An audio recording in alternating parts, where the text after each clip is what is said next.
जागा पाठी भयाले मोठे पंढरी वाचून ते पण सांगतात भय आलं भय आलं भय आलं. मग तुकोबाराय सांगतात खरंच आता त्याचं काय वाटायला लागलं मध्ये नाही का. सत्य गोष्ट आहे, आपला जर त्याच्यावर विश्वास असेल तर लागो नेदी पाप पुण्यांग. आणि आजार कोणाला होतात तर तुका म्हणे पापे येती रोगाची अन्न ऐकती वैद्याच्या बापे. मग डॉक्टरच्या बापाला सुद्धा तू ऐकत नाही. पाप जास्त झालं की पापाने आजार उद्भवतात. हे शरीर वेष्टी जी आहे खाण्यापिण्यावर नाही का, खाण्यापिण्यावर नाही, हिचं खरं जे खाद्य आहे ती साधना. ही कशावर जास्त काळ टिकते, ही कशाच्या जोरावर जास्त तुम्हाला साथ देते तर ही साधनेच्या जोरावर तुम्हाला साथ देते. याच्यासाठी चांगलं खावं नाही लागत. शंभर काय नाही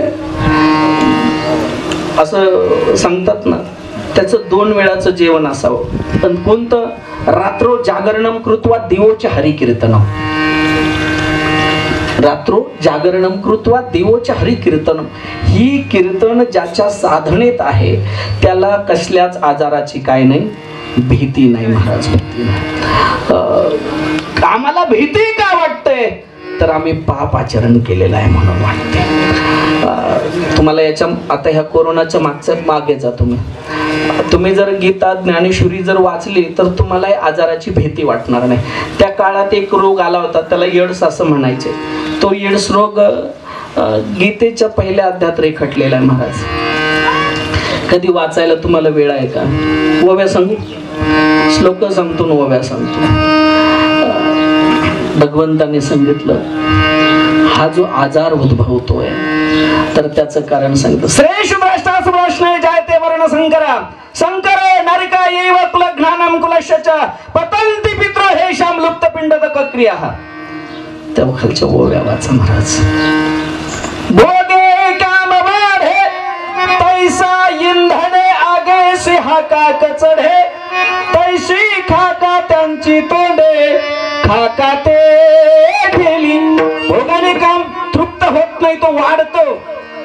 आणि मग शेष विलास भोग करते कामिनीचा संग तया जोडे क्षयरोग. त्याला क्षयरोग म्हणजे एड्स रोग असं म्हणतात. म्हणजे आज आमच्या लक्षात हे आलं पाहिजे शरीर परमार्थाची व्याख्या काय. गळ्यात माळा घालणं म्हणजे परमार्थ आहे का? ज्ञानेश्वरी वाचणं म्हणजे परमार्थ आहे का? कीर्तन करणं म्हणजे परमार्थ आहे का? परमार्थाची काय व्याख्या आहे असं जर एखाद्याला विचारलं तर काय सांगाल बरं? काय सांगाल मी परमार्थाची व्याख्या? परमार्थाची ती व्याख्या परम म्हणजे श्रेष्ठ आणि अर्थ म्हणजे जीवन. ज्याला उत्कृष्ट दर्जाचं जीवन जगता आलं याचं नाव परमार्थ आहे. नाही तरी का थोडी श्वान सुकर बापुडी. बाकीची कमी आहेत. Good man is good not peak was good. अरे संतुष्ट मानव होण्यापेक्षा असंतुष्ट डुक्कर जनावर होणं बरं. सुख पाहिजे असेल तर बाकीच्या पसारात मिळणार नाही. ही संपत्ती माझ्या ईश्वराची आहे, याच्यावर आजही अधिकार त्याचाच आहे. I am God's property in will and can. ही संपत्ती माझ्या ईश्वराची. I am God's property in will and can touch me. मैं ईश्वर की दौलत हूँ, दुनिया की कोई भी गलत शक्ति मुझे छू नहीं सकती. मी ईश्वराची संपत्ती आहे. जगातली कोणतीच वाईट वस्तू मला स्पर्श करणार नाही.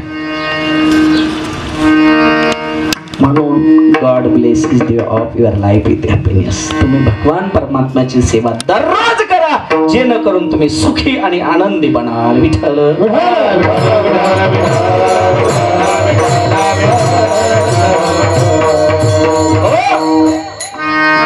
म्हणून भरपूर पैसा असणं म्हणजे आपला अध्यात्म चांगलं होणं असं नाही, सुंदरता असणं म्हणजे नाही आहे.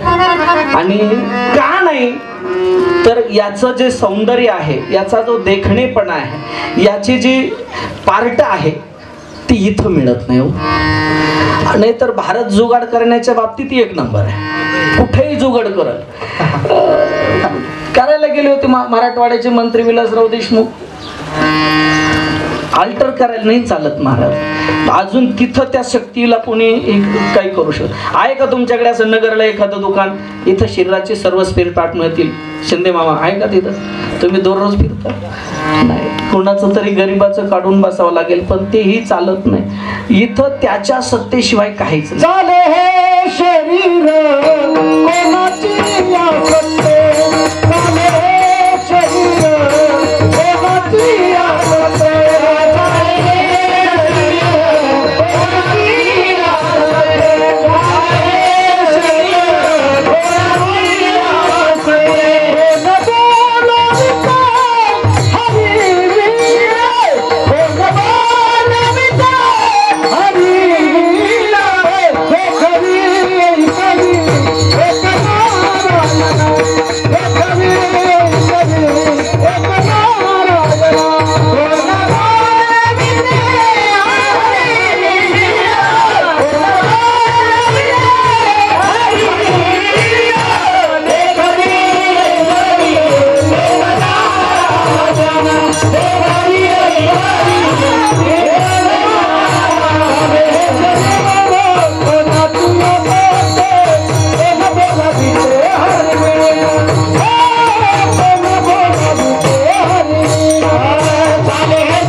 तर बऱ्याच वेळेला आपली लोक बोलताना म्हणतात माणूस जीवन म्हणजे पाण्यावरचा बुडबुडा. ठीक आहे, एका ठिकाणी खूप गोड संत लिहितात, तू हे बुध बुध पाणी का मत कर शोर जवानी का, सोच समझ कर चलना रे बंदे, पता नहीं जिंदगानी का, सबसे मीठा बोल रे मिट्टी में ना रोल रे, अब जो मिला है फिर न मिलेगा, कभी नहीं कभी नहीं कभी नहीं. मनुष्य जन्म अनमोल रे मिट्टी में ना रोल रे, अब जो मिला है फिर न मिलेगा, कभी नहीं कभी नहीं कभी नहीं, कभी नहीं कभी नहीं कभी नहीं. उगच म्हटले उग गुरमीत राहू नका, म्हणून एका ठिकाणी पुन्हा सांगितलं, माये के दीवानो सुन लो एक दिन ऐसा आएगा, धन दौलत और मान खजाना यही पड़ा रह जाएगा, सुंदर काया मीठी होगी, चर्चा होगी गली गली, ले लो रे कोई राम का प्यारा, शोर मचाओ गली गली. बोलो माया के दीवाना सुन लो एक दिन ऐसा आएगा, माया के दीवाना सुन लो एक दिन ऐसा आएगा, धन दौलत और मान खजाना यही पड़ा रह जाएगा, सुंदर काया मीठी होगी, चर्चा होगी गली गली, ले लो रे कोई राम का प्यारा, शोर मचाओ गली गली. आणि म्हणून याला चालवणारा जे आहे तो माझा भगवान परमात्मा आहे. तुम्ही भरपूर म्हणलेले माणसं सारं काही म्हणतात दररोज, आहे का नाही, अभंग भजनात गेले की म्हणतात, आहे का नाही, ज्ञानेश्वरीचे पारायण करणं, आहे का नाही, पारायण करतात, पण अनुभवतात का? पारायण करणं ही एक साधना झाली, साधना. पारायण करणं काय साधना. पारायण आपण करतो, साधना आहे. कीर्तनात भजनात अभंग आपण म्हणतो, साधना आहे. पण साधना नुसतं ऐकून पारायण करून सिद्ध होते असं नाही आहे. मंत्र एखादा जप करायचा असेल, तो सिद्ध होण्याकरता त्याचं हवन लागतं, त्याचं दर्पण लागतं, त्याचं दर्पण लागतं. आणि प्रत्येक मंत्राला लॉक सिस्टम असतं, त्याला कुंजी असते. मंत्र हा रामकृष्ण हरी हा उघडा मंत्र आहे. पण मंत्र सिद्ध करायचा असेल, 1,00,000 मंत्र जप झाला की त्याच्या दशांश पद्धतीने हवन लागतं. दशांश पद्धतीचं हवन झालं की त्याच्या दशांश पद्धतीने तर्पण लागतं. आता तर्पण आणि दर्पण हे तुमच्या लक्षात येणार नाही. तर्पण म्हणजे तुमच्याकडे ते दरवाची काडी असते ना, तिने अंगावरती पाणी छाटणे, नाही ना, दशांश पद्धतीने. दर्पण जे असतं ताटात पाणी घेऊन मंत्रजाप करून ते अंगावरती छाटणे, तो मोठा भाग आहे. ते काय आम्ही त्या भानगडीत पडलो नाही म्हटले. मग ही साधना जी आहे हे विश्वराची आहे, विश्वर प्राप्ती करता करायची आहे. आणि विशेष म्हणजे तो संगतीला असताना करायची, एकट्यापणात करायची नाहीये. आणि म्हणून तुम्ही अभंग बरेच वेळेला म्हणतात, नाही का नाही, आपुल्या येता नाही, आपुली आपण. आता मला सांगा, तुम्ही तुमच्या करता करतात का घरच्या करतात? खरं सांगायचं, घरच्या करतात. मला तुमच्या वडिलांनी कोणा करता यांना दिल्या? खरं सांगायचं. हा, तुम्ही कोणा करता देतात? ते पोरं. मग तुम्हाला असं वाटत नाही का आपण मोकरच आबदलो म्हणून? तुकोबारायची नाटाचे अभंग पाहना. सर्व सुखाची आशा जन्म गेला, इंगता दिशा शिन पावला, माया दृष्टीला जीव माझा, माझी सोयी तने नव्हती हो, काहीच न करते मज वाहतो. सज्जन तव सुखाची मांड आपल्यासाठी काय आणि परमार्थ तेच आहे. आपल्यासाठी केल्या जाणारी साधना याला परमार्थ म्हणायचं, आणि लोकांसाठी दिलेल्या याला प्रपंच म्हणायचं. विठाल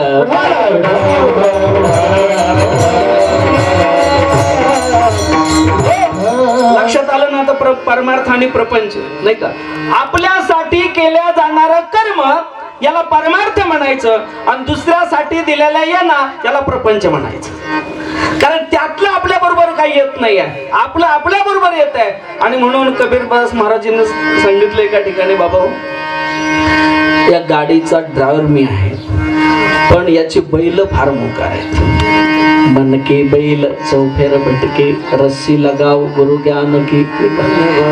ओ भैया रे, ओ भैया भैया भैया, ओ भैया हे भैया गाड़ी वाला धीरे, गाड़ी हाथ में धीरे, गाड़ी हाथ में धीरे, भैया गाड़ी वाला धीरे, गाड़ी हाथ में धीरे, गाड़ी हाथ में.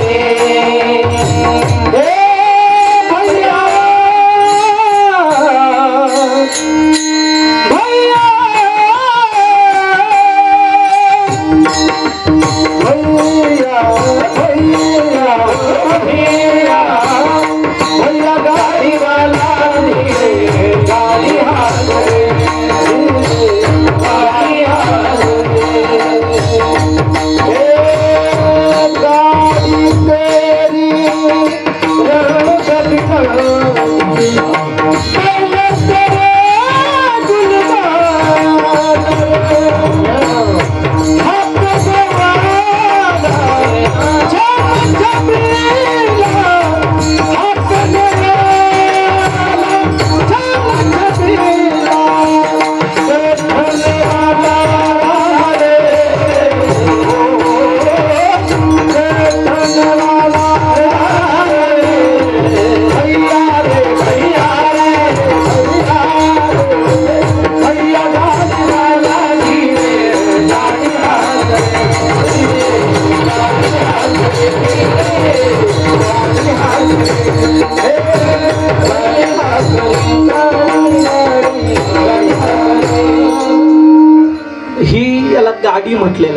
याला काही ठिकाणी कोप म्हटलेला आहे. तुकोबाराय म्हणतात, पाहुणे घरासी आजी आले ऋषिकेशी, काय करू उपचार कोप मोडकी जर्जर.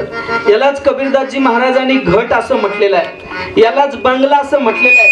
कच्ची मट्टी का बंगला तेरा पाव पलक में गिरता है, राम नाम तू भजले प्यारे, काय को मगरुरी करत आहे. हे कच्च्या मातीचे कधी पडेल सांगता येत नाही. शरीराची हो शरीराची हो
शरीराचे 3 प्रकार आहे. चला परत आलो आपण थोडस.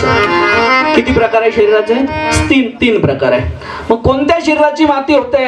आता आम्ही पाहतो की इकडे गीतेमध्ये असं म्हणतात, नैनम छंदंती शस्त्राणी नैनम दहती पावकान जैनम क्लेदन, ते आपण शोच येते मारुता. ते अग्नीने जळल्या जात नाही, पाण्याने ओलं होत नाही, वाऱ्याने सुकत नाही, शस्त्राने तुटत नाही. स्थूल शरीराची माती होते. स्थूल, सूक्ष्म आणि कारण शरीर असे 3 शरीर आहे. शरीराला 3 अवस्था पण आहे, जागृत, स्वप्न आणि सुषुप्त. शरीराला 3 काल आहे, एक भूतकाल, भविष्यकाल आणि वर्तमान काल. या सर्वांचा शेवट काय सांगितला तर म्हटले एकच आहे. 3ही काळामध्ये, 3ही शरीरामध्ये, 3ही अवस्थेमध्ये सत्य तू, सत्य तू, सत्य तू विठ्ठल. सत्य साच खरे, नाम विठोबाचे बरे, त्याच्यातलं सत्य. आणि म्हणून या देहाच्या बाबतीमध्ये अनेक शास्त्रकारांनी वेगवेगळे मत मांडले. न्यायशास्त्रकार त्याला पंचमहाभूताचं म्हणतात, वेदांत शास्त्रकार त्याला 7 पदार्थापासून म्हणतात. हे का नाही, आता एवढ्या काय प्रक्रिया मी सांगत नाही, चालता चालता फक्त टच करून चालतो. हे का नाही, वेदांत शास्त्रकारांचं म्हणणं आहे की याचा पंचीकरणाचा भाग आहे. हे का नाही, हे पंचमहाभूताचं शरीर आहे आणि पंचमहाभूतामध्ये त्याचं पंचीकरण होऊन 19 तत्वाचं हे सूक्ष्म शरीर बनलेलं आहे. किती तत्वाचं? 19. कोणते कोणते तर सांगून ठेवतो. 5 ज्ञानेंद्रिय आहे. काय आहे? 5 ज्ञानेंद्रिय आहे, 5 कर्मेंद्रिय आहे, 5 प्राण आणि अंतःकरण चतुष्टय. काही शास्त्रकार 16 तत्व मानतात, काही 17 मानतात, काही 18 तर काही 19. म्हणजे असं कसं, तर काही फक्त मन मानतात, काही मन बुद्धी मानतात, काही मन बुद्धी चित्त मानतात आणि काही मन बुद्धी चित्त आणि अहंकार मानतात. मग 5 ज्ञानेंद्रिय, 5 कर्मेंद्रिय, 5 प्राण 15 आणि अंतःकरण चतुष्टय. चतुष्टय म्हणजे 4. 19 तत्वाचं हे सूक्ष्म शरीर आहे. आलं का लक्षामध्ये? 5 ज्ञानेंद्रिय कोणती आहे? स्तोत्रम चक्षुस्पर्शनं च रासनम घ्राणमेव च. हे ज्ञानेंद्रिय. कानाच्या माध्यमातून चवेचं ज्ञान होतं, नाही ना? कानाच्या माध्यमातून शब्दाचं ज्ञान होतं, डोळ्याच्या माध्यमातून रूपाचं ज्ञान होतं, जिभेच्या माध्यमातून चवेचं ज्ञान होतं, नाकाच्या माध्यमातून सुगंध वा दुर्गंध, पृथ्वी 7 विधा, नित्य अनित्य, नित्य परमाणुरूपा, अनित्य कार्यरूपा. सुगंध किंवा दुर्गंध हे नाकाला कळतं आणि त्वचेच्या माध्यमातून स्पर्शाचं ज्ञान होतं. हे 5 ज्ञानेंद्रिय आहे. याची 5 कर्मेंद्रिय म्हणजे वाक, पाणी, पाद, उपस्थ, गुद. वाक म्हणजे वाणी, पाणी म्हणजे हात, पाद म्हणजे पाय, उपस्थ म्हणजे जननेंद्रिय, गुद म्हणजे मल विसर्जन करण्याचे द्वार. ही कर्म इंद्रिय आहे. आणि 5 प्राण आहे का नाही. आपण नैवेद्य ठेवल्यानंतर म्हणत असतो ना, म्हणा ओम प्राणाय स्वाहा, ओम अपानाय स्वाहा, ओम उदानाय स्वाहा, ओम व्यानाय स्वाहा, ओम समानाय स्वाहा. पाचही प्राणाने अर्पण करतो. म्हणजे 5 प्राण अंतःकरणामध्ये आहे. प्राण, अपान, समान, उदान आणि व्यान हे 5 प्राण. आणि मन, बुद्धी, चित्त आणि अहंकार हे 19 तत्वाचं असं हे सूक्ष्म शरीर बनलेलं आहे. त्यालाच वेदांत शास्त्र, न्यायशास्त्रकार ती मानत नाही. द्रव्य, गुण, कर्म, सामान्य, विशेष, सामयभाव, सप्तपदार्थ 7 पदार्थापासून मानतात. द्रव्य, गुण, कर्म, सामान्य, विशेष, सामय, अभाव, सप्तपदार्थ. मग म्हणतात त्याचाही पंचीकरणाचा भाग आहे. द्रव्य हा कती काणीच्या तानी. द्रव्य किती आहे आणि कोणते आहे तर 9 प्रकारची द्रव्य आहे. तत्र द्रव्याने पृथ्वी, आप, तेज, वायू, आकाश, काल, दिगंतमानसीम नैव. 9 प्रकारची द्रव्य. पृथ्वी, आप, तेज, वायू, आकाश, काल, दिशा, आत्मा आणि मन. ठीक आहे. द्रव्य. गुण हा कती काणीच्या तानी तर 24 प्रकारची गुण आहेत. रूप, रसगंध, स्पर्श, संख्या, परिणाम, प्रतत्व, संवेग, विभाग, परत्व, अपरत्व, गुरुत्व, द्रवत्व, स्नेह, सुख, दुःख, इच्छा, प्रयत्न, धर्म, अधर्म आणि संस्कार. इकडे आपण 5 कर्मेंद्रिय मानतो, तिकडे 5 कर्म मानतो. उत्क्षेपण, अपक्षेपण, कुंचन, प्रसार, गमन आणि पंचकर्माने. आता फार काही वेदांताचा भाग मी तुम्हाला सांगत नाही श्रोते सज्जनाव. म्हणून या शरीराच्या बाबतीमध्ये अनेक शास्त्रकाराने मग या शरीराची दशा जर अशी आहे तर भय कशाचं वाटतं. तुकोबारा अभंगाच्या पहिल्या चरणामध्ये असं म्हणतात,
विठ्ठल विठ्ठल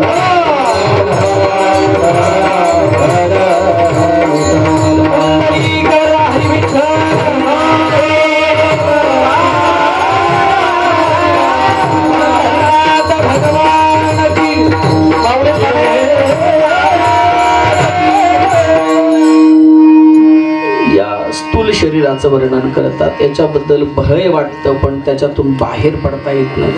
तेवढं सामर्थ्य आपली इथं आम्ही झालो बळीवंत लाथाळीला संसार.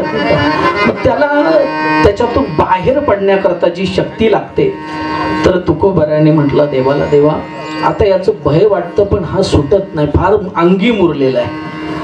आता याच्यातून बाहेर पडण्याकरता काय. तुम्हाला अशी शंका येईल की भय वाटतं सुटत नाही असं कुठं होतं का. चला एक साधा दृष्टांत सांगतो म्हणजे तुमच्या लक्षात येईल. आमचे गुरुवारी नेहमी दृष्टांत सांगायचे. काय झालं, एका मुलाचं बरेचसे दिवस लग्न होत नव्हतं. पण चांगला मृदंग वादक, चांगला गायक असतं, पण होत नव्हतं. म्हणून त्याचं काय झालं, कोरोनाच्या काळात गडबडीत होऊन गेलं. मग त्याने सांगितलं की माझं अमक्या अमक्या बरोबर लग्न झालं. असं म्हणतात की बाबा लोकांना साऱ्या जिल्ह्याचा अभ्यास असतो नाही का, कोण कसं. नाही, बाबाला गावातलंच माहिती असतं, बाबा लोकांना साऱ्या परिसरातलं माहिती असतं. आणि मग त्याने काय केलं, कीर्तनाला आल्यानंतर बाबाला सांगितलं, बाबा कोरोनाच्या काळात जर गडबडीत झालं बरं का लग्न आपलं, तर म्हटलं बरं झालं बाबा, चांगली गोष्ट आहे. तर अशा अवस्थेमध्ये ते बोलू लागला. मग मी म्हटलं कोणाची मुलगी आहे, म्हटले अमक्या अमक्याची मुलगी आहे. अरे म्हटलं असं सांगतात का ती हडळ आहे म्हणून? त्याला आतापर्यंत काय नव्हतं, ती माहिती नव्हतं. आणि पूर्वीचा काळ, आता कीर्तन अलीकडे लवकर व्हायला लागली नाही का, नाही तर 9 ते 11च असायचे, आता 7 ते 9 कीर्तन व्हायला लागले. आमच्याकडे जवळजवळ 7 ते 9 कीर्तन आहे. त्यानंतर सर्वांना जेवणाचा प्रोग्राम असतो, सप्ताहातला असेल कसं असेल. तर कीर्तनाला आल्यानंतर घरी जायचं, तर त्याला आता काय वाटायला लागली, दररोजा वाजायची सुद्धा काय वाटायला लागली, भीती वाटायला लागली. का? तो म्हटलं आता सांगितलं ती हडळ आहे, पण तिला हडळ असल्यामुळे तिने दररोजाच लावला नव्हता. हे 11 वाजता जेव्हा गेलं, आणि पूर्वीचा काळ होता, पूर्वी जुन्या काळातलं फार वेगळं होतं. विठ्ठल विठ्ठल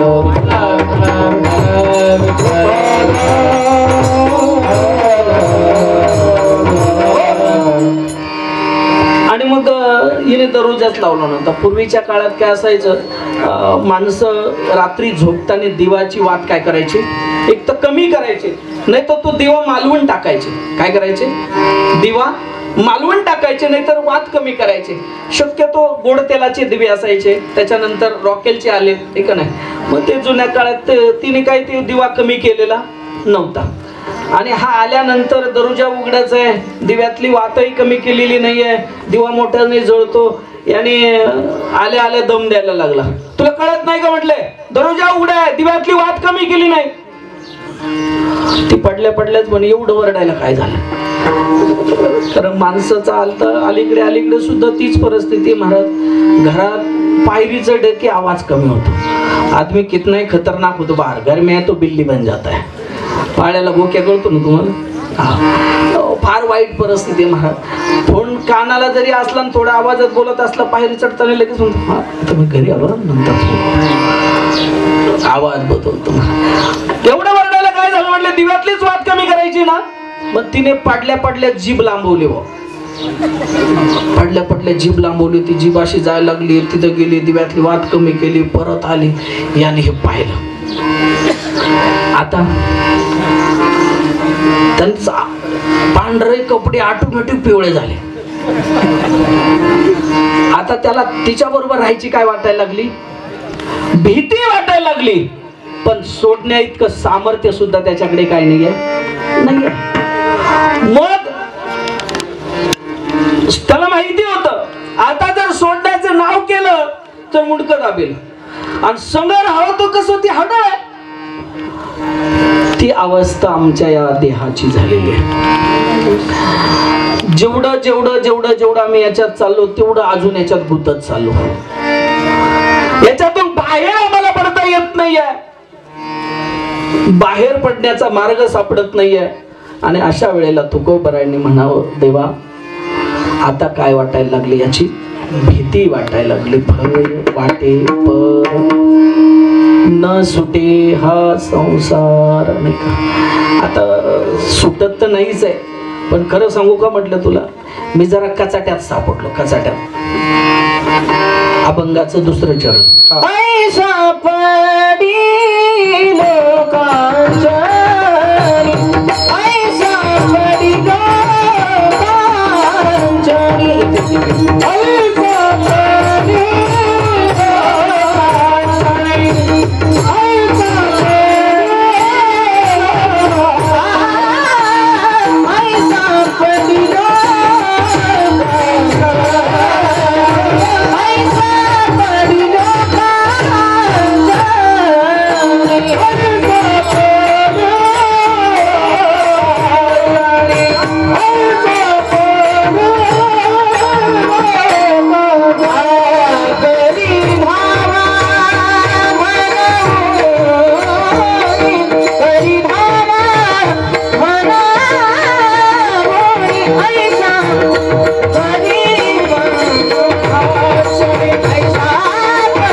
त्यांच्या लता मामी आपल्यातनं जाऊन 1 वर्ष पूर्ण झाले.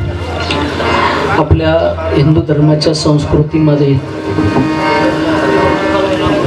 दशक्रिया विधी 13वा वर्षी श्राद्ध का करतात असं काही कोणाला विचारलं तर सांगता येत नाही. मागून आलं पुढं चाललंय.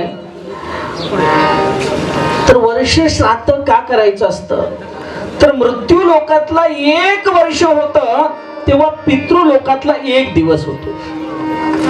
मृत्यू लोकातलं 1 वर्ष होतं तेव्हा पितृ लोकातला 1 दिवस होतो. म्हणून आपल्याकडे 1 वर्षातनं पितृपक्ष असतो. ठीक आहे, असतो की नाही पितृपक्ष आपल्याकडे. त्या पिरियड मध्ये आपण लोक म्हणते वर्षाला नाही, आपलं 1 वर्ष पूर्ण होतं तेव्हा त्यांचा 1 दिवस होतो. महाराज, बाकीच्यांच्या आयुष्याची जर आपण गणना केली तर आपलं आयुष्य अगदी अल्प आहे. अल्प आयुष्य मानव देह, त्यामध्ये शत गणिले ते अर्ध रात्र खाय, मध्य बालत्व पीडा रोग क्षय, मग काय भजनाचे उरले ते पाहे. तर हा जो योग आहे सर्वांच्या श्रोते सज्जनांच्या महाराज मंडळींच्या दर्शनाचा हा जो योग आहे आज या निमित्ताने आहे. काहीतरी निमित्त असतं आणि म्हणून सर्व जीवनामध्ये मनुष्याच्या जीवनात एक गोष्ट आपण नेहमी ऐकत आलो, सांगत आलो. माऊली ज्ञानोबराय सुद्धा सांगतात की जर साऱ्या तीर्थाचं माहेर घर जर काय असेल तर ते आई वडील असतात. सकल तीर्थाची धुरी जे का माता, मातेला विशेष असं महत्व प्रतिपादन केलेलं. मातृत्व जो भाव आहे असं सांगतात संत आणि आई यांचं जीवन अगदी सारखं आहे. सारखं संतांचं आणि आईचं जीवन पाहिलं तर सारखं आहे. त्या मातृत्व भावामध्ये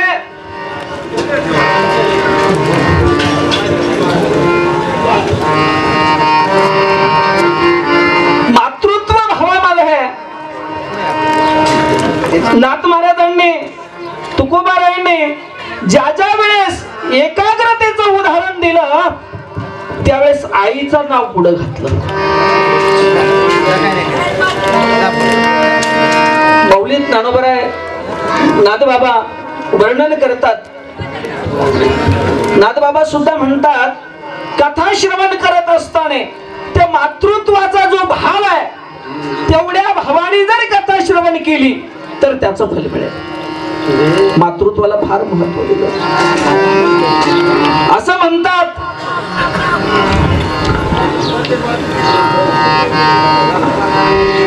चुकल्या पुत्राची शुद्धी वारता जेने सादरे ऐके माता तेने सादरे हरी कथा सार्थकता परिसावी. चुकलेल्या मुलाची शुभ वार्ता ऐकण्याकरता आईचं मन किती आतुर झालेलं असतं. नाथबाबा सांगतात चुकल्या पुत्राची शुद्धी वार्ता जेने सादरे ऐके माता तेने सादरे हरी कथा सार्थकता परिसावी. तेव्हा खऱ्या अर्थाने अध्यात्माचं सार्थ तेवढ्या आतुरतेने श्रवण करावे लागते. आणि एका ठिकाणी तर खूप असं गोड तुकोबाराय म्हणतात एकुलता एक मुलगा लहान बाल्य अवस्थेत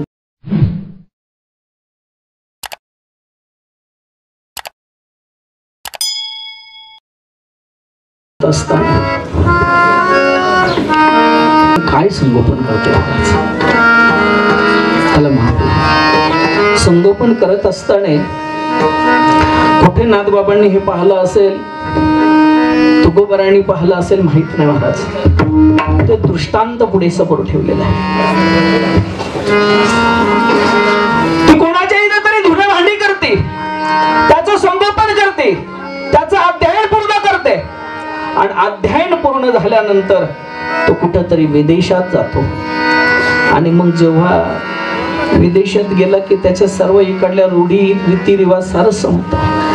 तिकडनं पत्र टाकतो आई आता मला नाही का तुझ्या भेटीला येता येणार. आणि जाताना सांगत होता डोळ्यातून अश्रू आणून गाळत होता आणि सांगत होता आई आई, माझ्या पहिल्याच पगाराचं लुगडं मी तुला घेऊन येईन आई, माझ्या पहिल्याच पगाराचं लुगडं तुला घेऊन येईन. पण या इशायदी पसारामध्ये तो बोलून गेला आणि पुन्हा त्याचं पत्र येऊ लागलं. आई, आता मी नाही का गावी येऊ शकत. पण करार पद्धतीची लग्न, ती करार संपला आणि मग त्याला आईच्या मातृत्वाची खरी जाणीव व्हायला लागली. माणूस नेहमी म्हणत असतं ना, कुठं बाहेर चाललं की तुमचं काही विसरलं का बघा बरं, चांगलं बघून जा. तसं आई गेल्यानंतर माणसाला कळतं. त्याला जर विचारलं ना, बाबा काही विसरलं का, तो पळत पळत जातो, काही नाही, जाता जाता आईचं तोंड पाहायचं विसरलो नाही. मग सर्व करार पद्धत संपल्यानंतर आईला फोन केला. आई,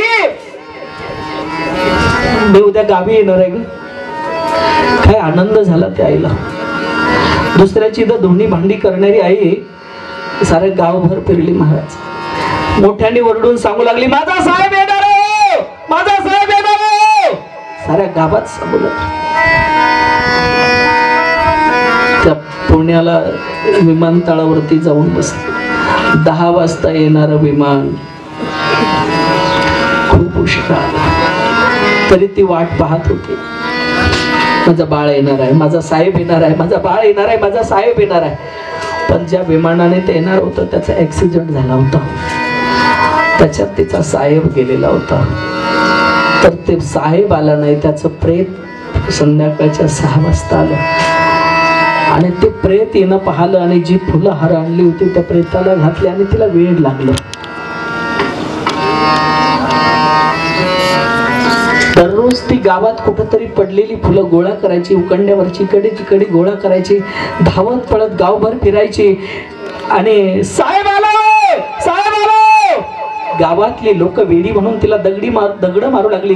वेडी आले रे, वेडी आले रे, वेडी आले रे. गावातली लोक वेडी म्हणून तिला दगड मारत होती.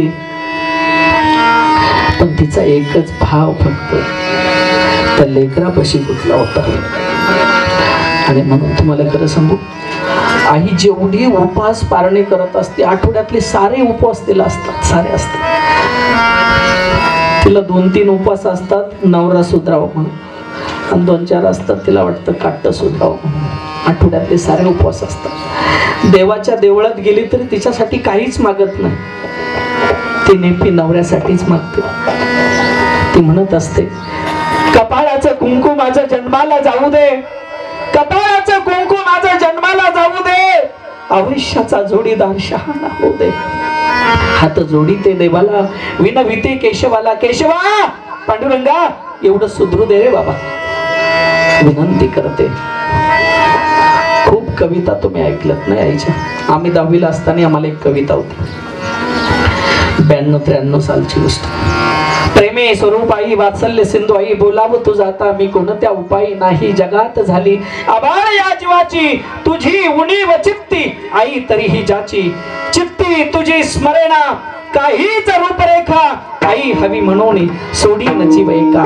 विद्या धन प्रतिष्ठा लाभे आता मला ही आई, तुझ्या वियोगे कवी पोर काचर आहे आई, सर्व काही मिळेल. एकदा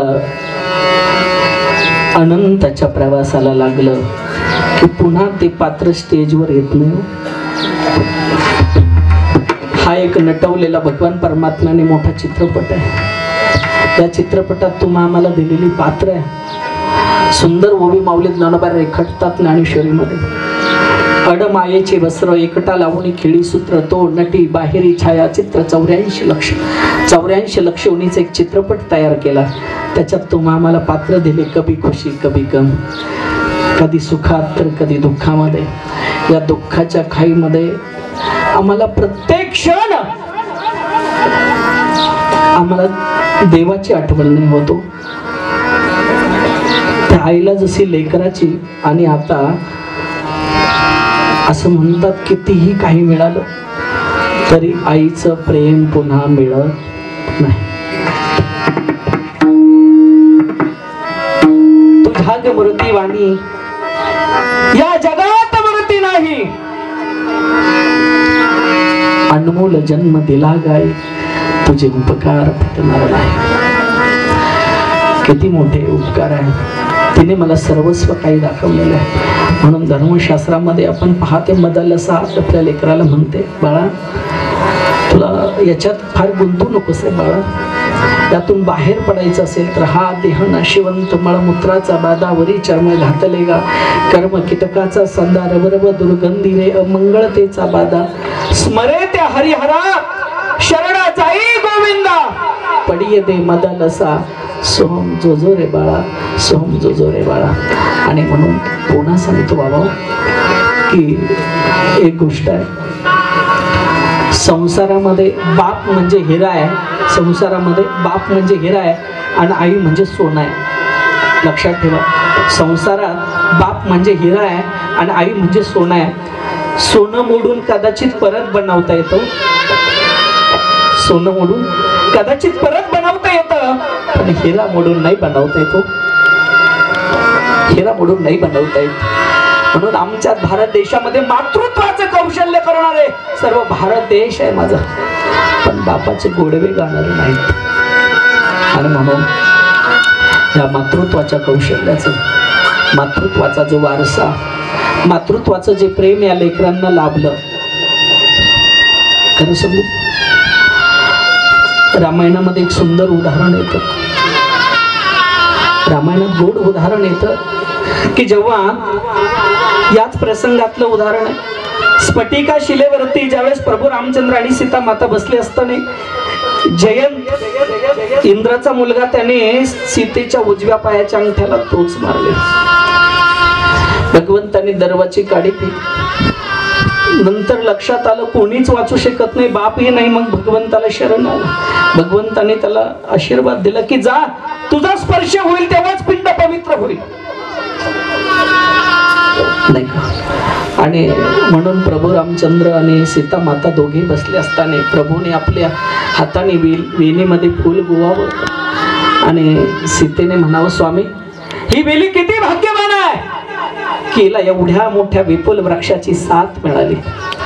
प्रभूने म्हणावं की नाही सीते, हा वृक्ष भाग्यवान आहे, एवढ्या मोठ्या सुंदर वेलीची साथ मिळाली. दोघांनी एकमेकाला मोठेपणा दिला आणि प्रपंचात तेच आहे, एकमेकाला मोठेपणा दिला की प्रपंचात दुःख नाही महाराज, पण आम्हाला ते जमत नाही.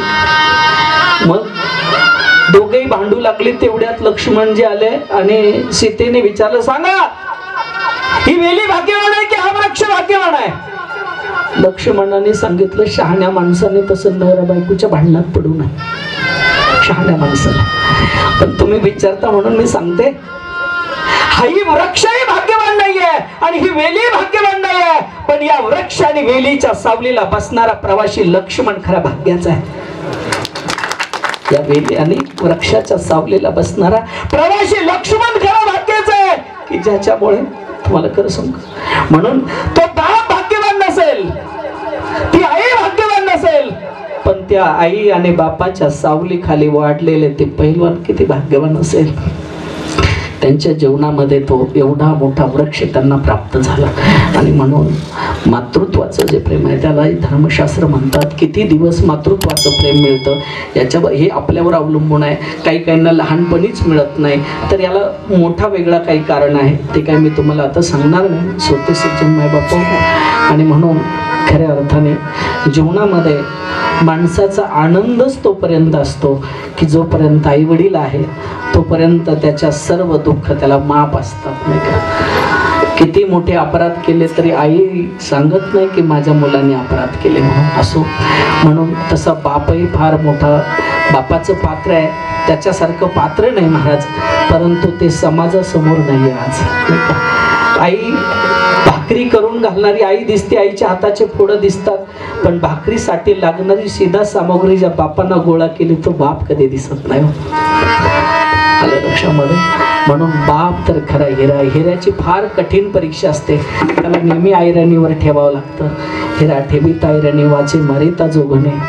म्हणून श्रोते सज्जन आहो, या ठिकाणी आज हा जो योग आहे शिंदे परिवारांच्या तर्फे आजचं खरं तर कीर्तन आहे आमचे परम मित्र असणारे आणि शिंदे परिवारांची जावई रामभाऊ फुले, त्यांचे आमचे खूप वर्षापासून म्हणजे 20 वर्षापासूनचे आमचे संबंध आहे.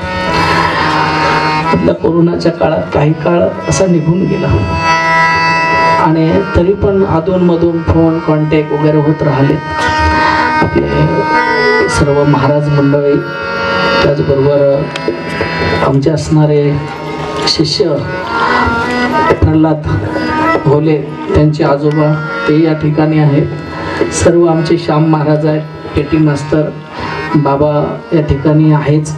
आणि म्हणून खऱ्या अर्थाने या समाडावामध्ये एकच गोष्ट आणि एकच विनंती भगवंताला करायची आहे, बस देवा यातून बाहेर पडण्याची शक्ती आणि ताकद आम्हाला दे. मग ती ताकद कशाने प्राप्त होते? तर ती होती साधनेने. आणि म्हणून आयुष्यामध्ये ज्याच्याकरता आपण गोळा करणार आहे नाही का, ती एक दिवस आपल्याला सोडावं लागणार आहे. ज्याची तुझं गुंती ते तुझं मोकली ती आणती, ते तुला मोकलून देणार आहे. माझ्या मनाच्या बाबतीत जर विचार केला तर मन जे आहे ते एका ठिकाणी स्थिर नाही आहे, ते सायरा वायरा धावू लागलेलं आहे. मनाला नवीनच काहीतरी आवडतं आणि म्हणून भय वाटे पर न सुटे हा संसार ऐसा पडी लोकाचनी करी धावा. त्याच्या बाबतीत विचारायचं तर विचारिता काही ते हे मन हाती नाही, ते मन आता माझ्या ताब्यात नाही. म्हणून तुका म्हणे देवा येथ न पुरे निघावा.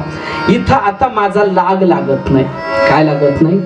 माझी ताकद संपली देवा. यातून बाहेर पडण्यासाठी जी ताकद लागते ती माझी संपलेली आहे. आता तू मला काहीतरी सहकार्य कर. तू माझ्या पाठीशी जरी उभा राहिला ना तरी फार मोठं आहे. म्हणून तुका म्हणे देवा येथ न पुरे निघावा.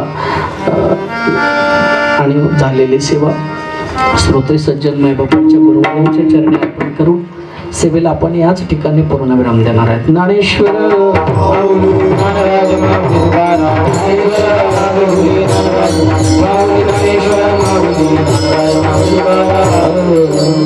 दोन मिनिटं भैरवी होईल.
बड़ी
हे पहा, या ठिकाणी बोरीगावचे सरपंच संतोषरावजी सोनवणे पाटील यांच्याकडून अविनाथजी महाराज जाधव यांनी सुसरागाची सनई वाजवली, त्याबद्दल महाराजांना 200 रुपये बक्षीस मिळालेलं आहे. त्यांचं मी आभार मानतो. या ठिकाणी अभंग होईल आणि नंतर जातो तुम्ही कृपा आम्ही जातो तुम्ही कृपा सांगावी विनंती माझी सांगावी विनंती वाढ वेळ झाला उभा पांडुरंग गुंडाशिरंग बोलावी गुंडाशिरंग बोलावी सकाळी